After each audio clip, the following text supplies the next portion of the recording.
Ganesh Mishra climax study channel पर आप लोगों का स्वागत करता हूं। आज हम आपको इंग्लिश स्पीकिंग के कुछ मुख्य भाग को बताने वाले हैं। वीडियो पर जो लोग नए हैं वो लाइक कर दीजिए और सब्सक्राइब करना मत भूलिएगा। इंग्लिश स्पीकिंग के लिए ये चैनल विशेष रूप से आपका हेल्प करेगा।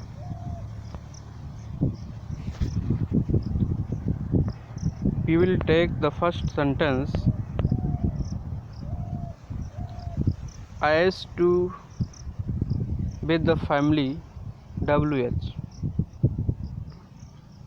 जी हाँ, I used to is used when with the family WH.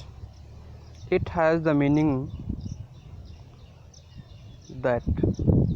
I used to का प्रयोग जब WH फैमिली के साथ होता है तो इसका मीनिंग निकलता है कि। But I used to sentence में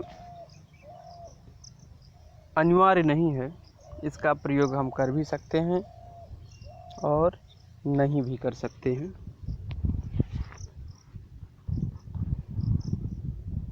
तो मैं एक मूवी देख रहा था, उसमें कुछ सेंटेंस आया like he asked his mom as to why only.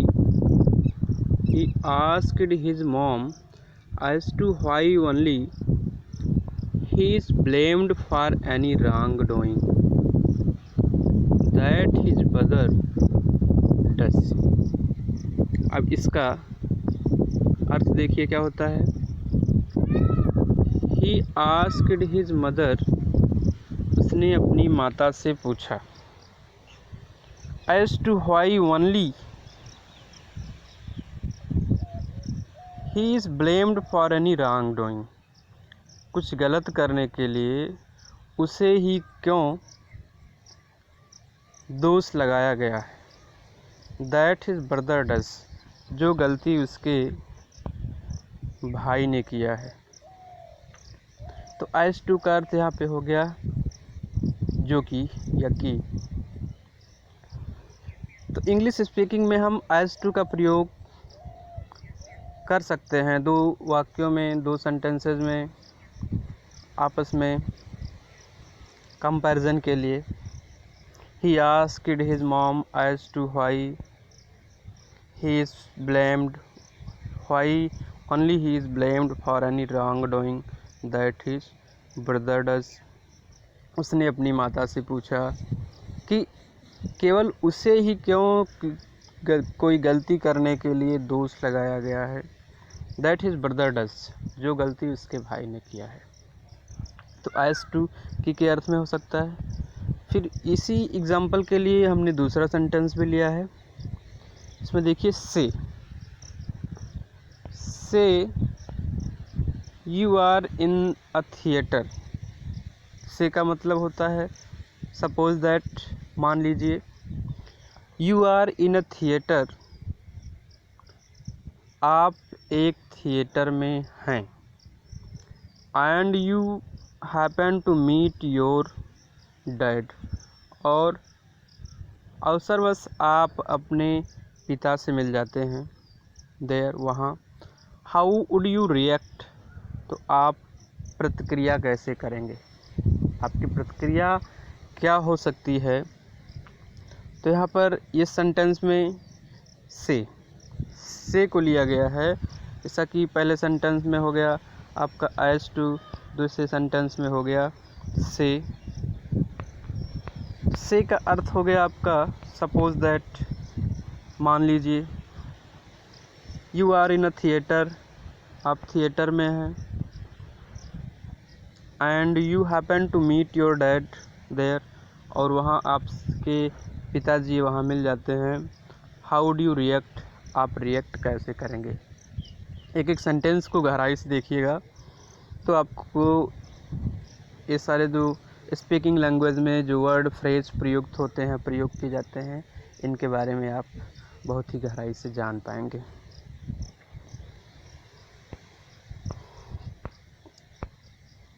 और आगे का सेंटेंस हमने लिया है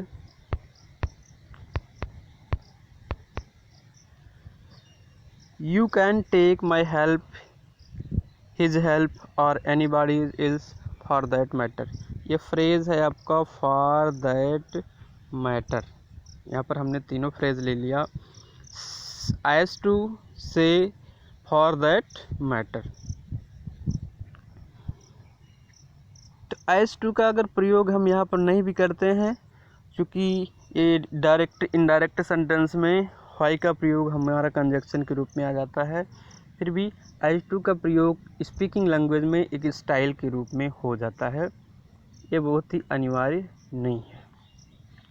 हम अपनी भाषा की सुंदरता को बढ़ाने के लिए, या जो इंग्लिश नेटिव हैं वो अपने स्पीकिंग लैंग्वेज की सुंदरता को बढ़ाने के लिए ऐसे फ्रेजेस का प्रयोग कर देते हैं, और हम इस बात को समझ नहीं पाते हैं कि इसका अर्थ क्या होगा।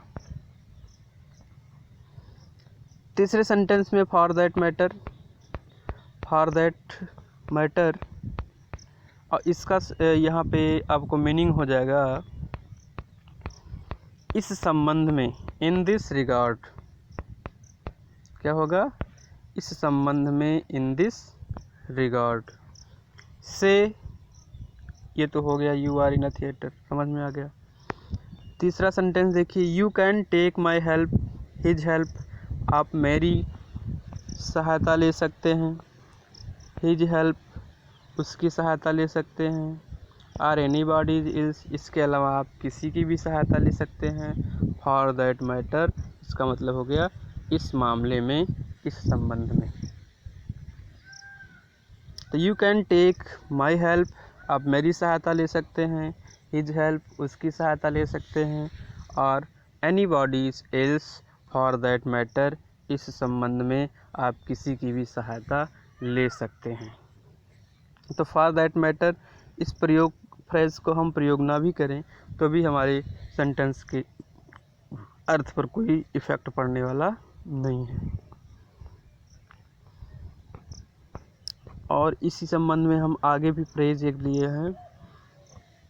क्या है फ्रेज में? As to. क्या है? As to. अब एज टू का मीनिंग क्लियर होना है, तो एज टू का मतलब हो गया आपका कि ही has already informed his brother, उसने पहले ही अपने भाई को सूचित कर दिया है। As to where his birthday party is gonna to organised.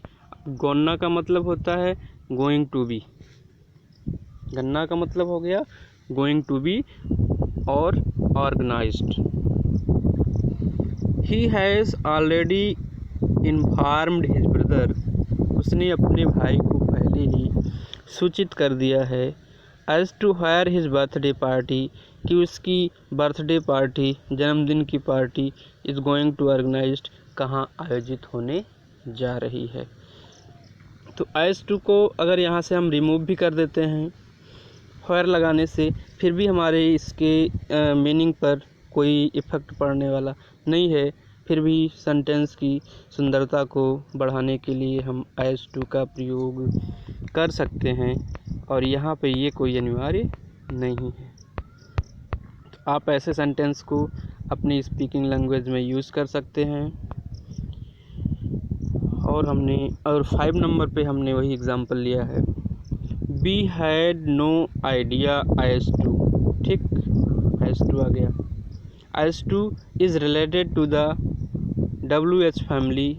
तो WH फैमिली का मतलब है जितने भी क्वेश्चन वर्ड होते हैं ये WH इसमें जुड़े होते हैं, WH से ही प्रारंभ होते हैं, तो इसलिए हमने इनको WH फैमिली मेम्बर का नाम दे दिया है ताकि किसी को समझने में आसानी हो सके। वी हैड नो आइडिया, हमारे पास कोई विचार नहीं था, as to how to deal with such a problem, कि ऐसे समस्या से कैसे निपटा जाए। एट, फिर भी, वी मैनेज्ड समहाउ, हमने किसी तरह से इसको व्यवस्थित किया। ठीक, सेंटेंस फिर देखिएगा, we had no idea as to how to deal with such a problem, हमारे पास कोई विचार नहीं था कि किस तरह से कैसे इस समस्या से निपटा जाए। एट बी मैनेज्ड समहाउ, फिर भी हमने किसी तरह से इसको व्यवस्थित किया। से का अर्थ होता है, कुछ फ्रेज आता है जैसे से हो गया, लेट से हो गया, का अर्थ होता है क्या, मान लीजिए या उदाहरण के तौर पर। मान लीजिए, माना या उदाहरण के तौर पर से का अर्थ होता है। अब सेंटेंस ऊपर तो क्लियर हो गया। एज टू का प्रयोग हम कर सकते हैं, लेकिन ये वाक्य के सेंटेंस के अर्थ पर इसका कोई इफेक्ट पड़ने वाला नहीं है। देखिए, लेट्स से यू गेट ₹15,000। मान लीजिए कि आप 15,000 rupees as your first salary, अपनी पहली सैलरी के रूप में पाते हैं। What would be the very first thing you would like to buy. तो ऐसी कौन सी पहली चीज़ होगी जिसे आप खरीदना पसंद करेंगे। हम दूसरे व्यक्ति से पूछ सकते हैं क्या। लेट्स से, मान लीजिए, you get ₹15,000 as your first salary, कि आप 15,000 रुपीज़ अपनी पहली सैलरी के रूप में पाते हैं। What would be the very first thing you would like to buy. तो सबसे पहले कौन सी चीज़ होगी जो आप खरीदना पसंद करेंगे। और यहाँ पर हमारा लेट्स से का मीनिंग हो गया उदाहरण के तौर पर, मान लीजिए। ये बात यहाँ पे क्लियर हो गया। ऐसे सेंटेंस को हम अपनी स्पीकिंग लैंग्वेज में प्रयोग कर सकते हैं। किस फ्रेज के तौर पर, लेट्स से या से का प्रयोग कर सकते हैं। आगे देखिए, सेंटेंस हमने एक और ले लिया है। Say if someone else to you does not help you, does remove कर देते हैं। हाँ, समवन के साथ डू को रिमूव करेंगे, डज लगेगा। Say if someone else to you does not help you in odds का मतलब होता है आपकी विषम परिस्थिति, क्रिटिकल सिचुएशंस के लिए प्रयोग किया जाता है। हाउ वुड यू फील, तो आपको कैसा लगेगा, आप कैसा अनुभव करेंगे, महसूस करेंगे। से, मान लीजिए, if someone else to you, आपके अतिरिक्त यदि कोई और व्यक्ति, does not help you in odds, आपकी विषम परिस्थिति में आपकी सहायता नहीं करता है, तो हाउ वुड यू फील, आप कैसे महसूस करेंगे। तो यहाँ पर भी से का अर्थ हमारा क्लियर हो गया। से का अर्थ हो गया सपोज दैट, मान लीजिए। तो हमने 3 फ्रेज को लिया है, एज टू, से या लेट से और फॉर दैट मैटर। तो तीसरा फ्रेज भी समझना है हमको इम्पोर्टेंट, फॉर दैट मैटर। इसका मतलब क्या हो गया, इस संबंध में, इन दिस रिगार्ड। अब फॉर दैट मैटर के लिए हम एग्जांपल लेते हैं। इसको देखिए, you can call me your friend, आप मुझे अपना मित्र कह सकते हैं। Your brother or anything for that matter, अपना भाई कह सकते हैं, आर एनीथिंग या कुछ भी कह सकते हैं, फॉर दैट मैटर इस संबंध में। ठीक, you can call me your friend, your brother or anything for that matter, इस संबंध में आप मुझे अपना भाई कह सकते हैं, अपना मित्र कह सकते हैं या कुछ भी कह सकते हैं। ठीक, तो यहाँ पर फॉर दैट मैटर फ्रेज का हो गया इन दिस रिगार्ड, इस संबंध में। इसका प्रयोग हम अपनी स्पीकिंग लैंग्वेज में बहुत ही कुशलता के साथ कर सकते हैं। फिर एक बार लर्न कर लीजिएगा। एज टू फ्रेज है जिसका अर्थ होता है कि से और लेट से, यानी मान लीजिए या उदाहरण के तौर पर, और फॉर दैट मैटर इस संबंध में। और दूसरा एग्जांपल देखिए, I can go to Mumbai, Delhi or anywhere at all, for that matter, यहाँ पे लिख सकते हैं for that matter. I can go to Mumbai, मैं मुंबई जा सकता हूँ, दिल्ली जा सकता हूँ, और एनीवेयर कहीं भी जा सकता हूँ, एट ऑल बिल्कुल जा सकता हूँ, फॉर दैट मैटर इस संबंध में। फिर देखिए you can read English newspaper, आप इंग्लिश न्यूज़पेपर पढ़ सकते हैं, इंग्लिश मैगजीन, इंग्लिश पत्रिका पढ़ सकते हैं, और एनीथिंग या और anything else for the novel for that matter, या इसके अतिरिक्त आप कुछ भी पढ़ सकते हैं और नॉवेल या नॉवेल पढ़ सकते हैं फॉर दैट मैटर इस संबंध में। इस संबंध में आपको जो भी पसंद है आप पढ़ सकते हैं। फॉर दैट मैटर का यूज़ नेसेसरी नहीं है, but we will use it to the increase the beauty of the sentence. 4 number example देखिएगा, you can take my help, his help, और anybody else for that matter. You can take my help, आप मेरी सहायता ले सकते हैं, his help, आप उसकी सहायता ले सकते हैं, और एनीबॉडी एल्स, या इसके अतिरिक्त आप किसी की भी सहायता ले सकते हैं फॉर दैट मैटर इस संबंध में। इस संबंध में आप मेरी सहायता ले सकते हैं, उसकी सहायता ले सकते हैं, एनीबॉडी एल्स, किसी की भी सहायता ले सकते हैं फॉर दैट मैटर इस संबंध में। तो ऐसे वाक्यों को पढ़ने के बाद हमको मिलता है कि एज टू का प्रयोग, फॉर दैट मैटर का प्रयोग, से और लेट इट से का प्रयोग, ये फ्रेज़ हमको आज यहाँ पे क्लियर हुआ कि इसका प्रयोग हम किस लिए करते हैं। अब देखिए आगे निष्कर्ष, कंक्लूजन हम निकाल लेते हैं। ऐसे फ्रेजेस का अर्थ, जो फ्रेज का प्रयोग किया गया, नहीं भी हो सकता है, क्या हो सकता है, कुछ भी नहीं हो सकता है, क्योंकि यह बोलने के अंदाज के लिए प्रयोग किए जाते हैं, बोलने के अंदाज में प्रयोग किए जाते हैं। इसका अर्थ हो भी सकता है और नहीं भी हो सकता है, और इनके बिना ऐसे वाक्यों का अर्थ पूरा होता है। ठीक, और यहाँ पे ये चैप्टर आपका 3 फ्रेज हमने आज आपको बताया। आईएस टू का प्रयोग हम कैसे कर सकते हैं,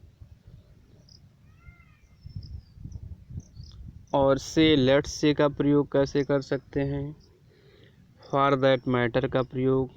अब आप कमेंट बॉक्स में एज इन प्रेस प्रयोग, एज इन के प्रयोग से एक फ्रेज है, एज इन के प्रयोग से बनने वाले सेंटेंस को आप लिखें, और इसके बारे में जो आपको जानकारी हो बताएं। इसके बारे में हम आपको एक वीडियो अपलोड करेंगे बाकी फ्रेज के लिए। तो स्पीकिंग लैंग्वेज सीखने के लिए आप हमारे चैनल से जुड़े रहिए। चैनल को लाइक कीजिए, पसंद आया तो सब्सक्राइब कीजिए, और अपने नॉलेज को इंक्रीज़ कीजिए।